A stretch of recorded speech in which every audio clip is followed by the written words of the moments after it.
Stephen Jones, Managing Director of egeplast UK, discusses the company's plans to double the size of the business over the next 5 years, with pipeline technology innovation and a more collaborative way of working seen as key objectives in helping the water companies address both the leakage and environmental challenges they face. Okay, so egeplast, you are celebrating your 20th birthday, and I think as sort of part of the overall celebrations, you have put out the message that over the next, is it, I think 5 years, you're looking to basically double the size of the business. So that's quite a sort of punchy, if I say, sort of intention. So what's going on there? What does that involve? Yeah, absolutely, and it's a really great time for us at the moment. We've seen some massive changes within the business over the last, even over the last 2 or 3 years since we joined the egeplast group. As Westwood Pipelines, when we first sort of were founded back in 2003, we were a family-run business, a distributor, an agent, and we became very friendly with the egeplast group. And as we developed our relationship with them, we gathered momentum and moved on from there and became basically part of the egeplast group back in 2021.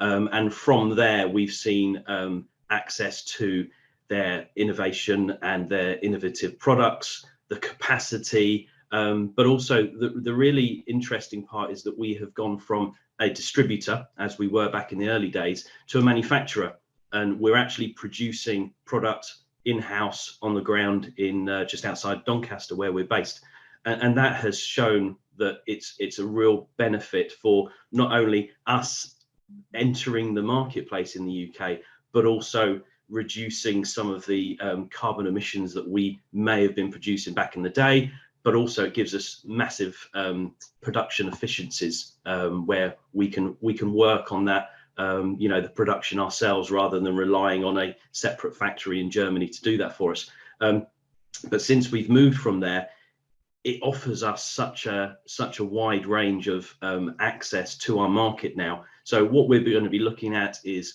we're going to look at increasing our productivity and our production capabilities here in the UK.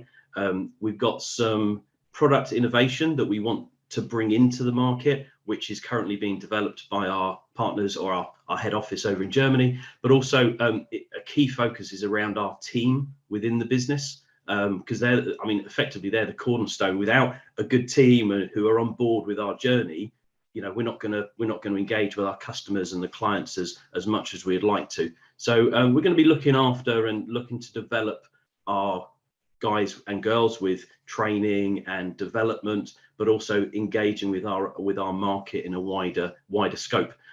So really interesting times, and I've laid out this development plan and this growth plan with a view that we, as a group of companies within the egeplast group, we have the capacity to do so. So it's a really interesting times ahead. Really interesting times. Yeah, and I guess you say obviously engaging with customers. I mean, the water industry has got a number of substantial challenges. So I guess part of that growth will come through working with them. And I think you sort of outlined that clearly there's a sort of issues today, here and now, but also there's sort of a longer term, challenges for them. So you're going to hopefully work with them and obviously in your case, particularly around sort of pipe technology. So just any sort of thoughts you can share about what that looks like and how you hope to help. What we want to try and do is engage more with our clients. We have a portfolio of products that really could assist with the challenges that are faced today and also going forward as well, with climate change, with the precious commodity that is water, and the leakage issues that the utilities are facing at the moment, construction of reservoirs that are needed. There's so much and so many challenges that are faced as a water industry at the moment, and we are positioning ourselves very much with products that can assist with meeting those challenges head on. What we're trying to do is just bring those into the market, and because we have so many, what we're trying to do is just pick a couple or three just to say, actually, these are really key and can really assist you going forward with what you're trying to achieve as a sector within our UK market. So there are some challenges ahead, but I think we are in a really good position with that, with how we engage with people. We are trying to offer our assistance rather than demand what people should be using and taking, and it should be a two-way conversation, and that engagement is really key for us, and that's where we've really, I think, developed the business in the past to where we are now. It's about getting that trust and developing that relationship with them. Okay, yeah, and I think you referenced that leakage is obviously an issue that sort of crops up every now and then, and hits the headlines occasionally. And then obviously the climate change, reducing carbon footprint.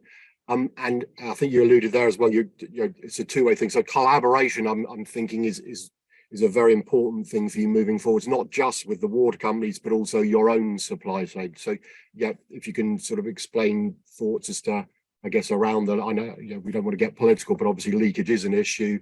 We've got the carbon footprint thing, and then how you can help collaborate with the, I guess, the ecosystem, if we can call it that, water industry ecosystem, to help move things forward. Yeah, absolutely. And I think leakage is it's in the press almost weekly at the moment, because it is such, having clean drinking water. We are very lucky where we live, and the resource that we have in the UK is fantastic. We are very, very lucky. But I think sometimes there is a lot of waste through leakage, through older pipes, older systems that are creaking now, that do need replacing. But it's also looking at some products that we would have, or that we do have, that we want to bring into the marketplace, that assist with detection of leakage, stopping of leakage. So during the actual installation process, there is a control that's put in place. So shortcuts can't be taken when installation takes place. So it almost guarantees that when it's going in the ground, whether it's via no dig technology or open trench or other types of installation, it is going in correctly first time. That's really, really important, because we design our pipe systems to last 50 years plus, which is a really long-term view compared to past experience, where it's a 5-year cycle through the AMP process. We want to look at the next 10 AMP cycles to say, well, actually, if you're putting something in now from egeplast UK or the egeplast group, it's going to last you 50 plus years. And that's what we're looking to bring to the into the marketplace, which will assist not just now, but also the future generations of what we're trying to achieve as a business. So I know it may sound quite grand for a developing business like us in the UK, but we have that facility, we have that resource. What we want to try and do is around the collaboration, is get those products in front of the right stakeholders, so we can actually express what we have, show the benefits, and get that engagement. And that's how we want to do it. But it's just getting that foot in the door sometimes, which is the hardest thing for us. Okay, and I mean, the water industry, I guess one would characterize the challenges or the opportunities, put it the other way. I mean, they seem to want to need to increase capacity. So I think some new reservoirs have been given sort of outline planning permission. So digging holes in the ground, I guess, collecting more water is one thing. Then you've also got, I mean, it used to be called demand management. I don't know if that's still a term, but obviously trying to convince the UK public that using a bit less or using water more wisely is important. And then, as you say, it's the leakage thing. So leakage is your sweet spot. Do you have any sort of role to play more generally, or is it just, I say just, I mean, it's an important part, but is leakage very much the focus? Yeah, absolutely. So we can't, we know our limitations. We cannot control usage of water, how it's monitored, how they're looking forward to control us as a nation with regards to our usage, because that's not our field, that's not where we are. But what we can do, we can actually assist with some of the products that we've got, by when you're putting them in the ground, there's a continuous monitoring system that we have, the 3L leak detection system, And when you put it in the ground, it's monitored through installation, it's monitored post installation, and it uses very, very little electricity. And we're actually working on a solar powered version as well. So you continuously monitor it, and if there is any potential damage to the pipe, and that could be ground movement, that could be future development, that someone's put a digger bucket nearer to the pipe than you want it to be, we can set the parameters that we can then detect if there is a potential damage to that pipe system, and we can then go, we can then go and locate that and fix, or even identify if there isn't a leak at all. So it's a really good high-tech way of actually making sure that your system is protected for the future, and also it isn't leaking, because it's a continuous monitoring system. That for us is really interesting to bring into the marketplace. We just have a few barriers to get over, which is bringing it in and engaging and getting that interest. Yeah, and against that, I guess what we were chatting about there, you've got the net zero target, which I guess, you know, it's not unique to the water industry, but clearly the climate change has perhaps more of an impact in that space than others. So what do you think you're able to do, I guess, both to help the water industry on its net zero journey, but also within your organization? I'm guessing your customers are also maybe pushing back to you and saying, you know, what are you doing to help? So yeah, if you can outline what. Of course, the CO2 emissions and the climate change is really important to us as a business, and how we involve ourselves to reducing our carbon footprint is really important. As a business and as a group, the egeplast companies are really hot on looking at how we improve our efficiency, how we reduce our energy consumption, because we do use energy. We have to use a certain amount to produce our product. We have to use a certain amount to deliver our product and service it. So making sure that our production equipment is fully maintained and as efficient and as new as possible is really important to us. The line we have in the UK was brand new. It was probably one of the most energy efficient ones back when we brought it in back in 2020, I think it was. So that's really important to us. It may have cost us a little bit more money to purchase. However, it was all about that efficiency and reducing our energy consumption, and also water consumption as well, because we need that for the cooling system. And so that's our production side of it, making that more efficient. But when we look at some of the products we're bringing into the market, or one of the ones we want to bring in, which is the SLM system, SLM 3.0 we call it. It's a development of an external skin. So it's an inner core pipe with an external protective layer, which allows as dug installation. It allows pipe bursting installation. So when you start looking at the carbon saving potential on that, you can reduce massive amounts of muck away when you dig a trench for an open cut installation. If you don't have to take that as dug material away, because you can reuse it on the top of or underneath our pipes, because you don't need sand bed for ours, you can put it in as is. It saves so much CO2 from the trucks that you're using to remove the muck from the site. So I think you outlined there obviously one innovation, but it'd be good to understand, I guess, just a bit about I know you're proud of your reputation for innovation history, so it'd be good to understand, you know, past, present and future, I guess, a bit about, you know, what it is you've done and what you're hoping to do, R&D and you know, technology innovation.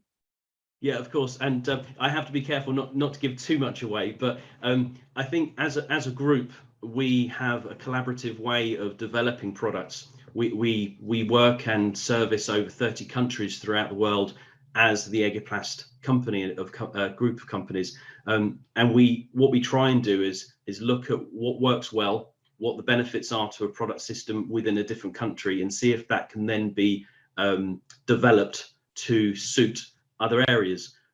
Every country has its quirks of approvals, of pressure ratings, colors, sizes, outer layers, inner layers, for example. So it's trying to find the best product that could be used within a given area. back 30 plus years ago, Egeplast Group developed the SLA barrier pipe, which was the first PE barrier pipe on the market. And then 15 years later, we brought it into the UK, which we've been supplying the UK market for the last 15 to 16 years quite successfully. And that's a growing business for us.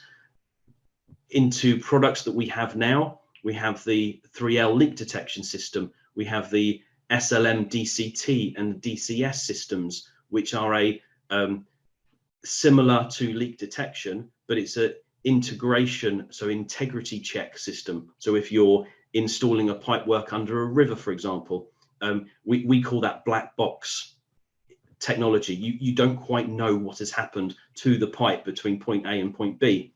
Whereas with our system, you can actually do an integrity check by sending a very small current through a aluminium wire or a cable, and it will check to make sure the outer layer hasn't been breached by any foreign object in the ground. So if you're installing it and you check it and the current is passed through correctly, you know your pipe system is 100% guaranteed to work for, as I said, over 50 years once installed.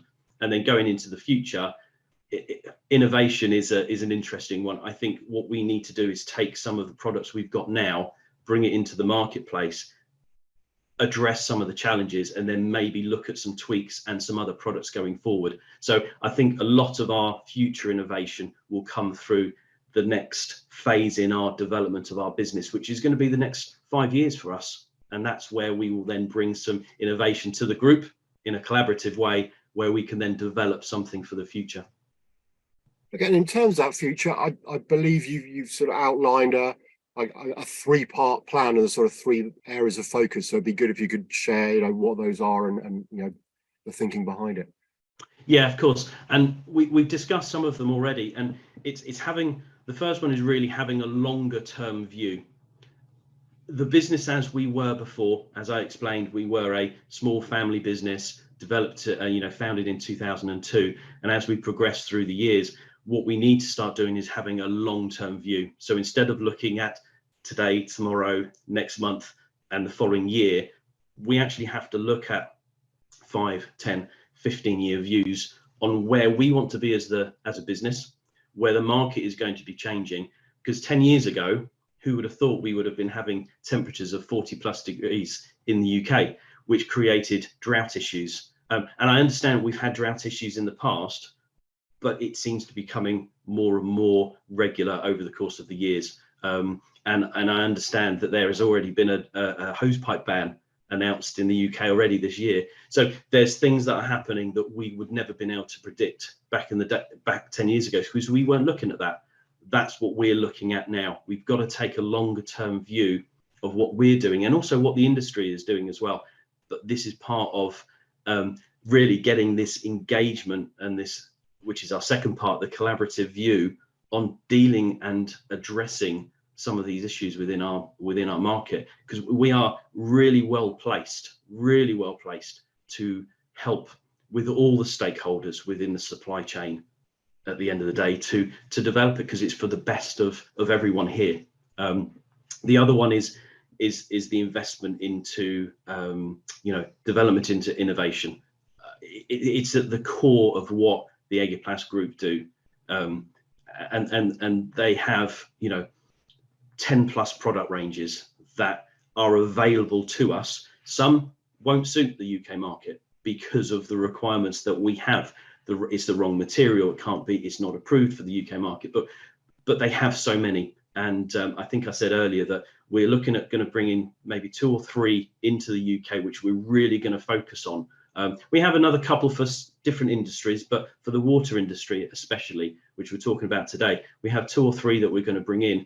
But the group itself and the investment in some of these products is the third one that we're going to be doing. And we have the capacity and the investment capacity from the group, because that's what drives them.